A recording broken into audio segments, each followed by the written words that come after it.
तर उद्या कोण आहे तुम्हाला तारा दादा होते, दादाच्या नावावर मतं मिळाली. आता कोण आहे तुम्हाला मतं मिळाली?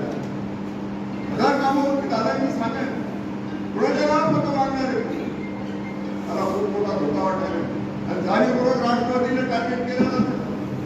रुपालीचा इथं राजीनामा घेतला जातो. 8-9 महिन्यापूर्वीचा व्हिडिओ मोठा वादा काढला जातो त्या आदिवासी मंत्र्यांना.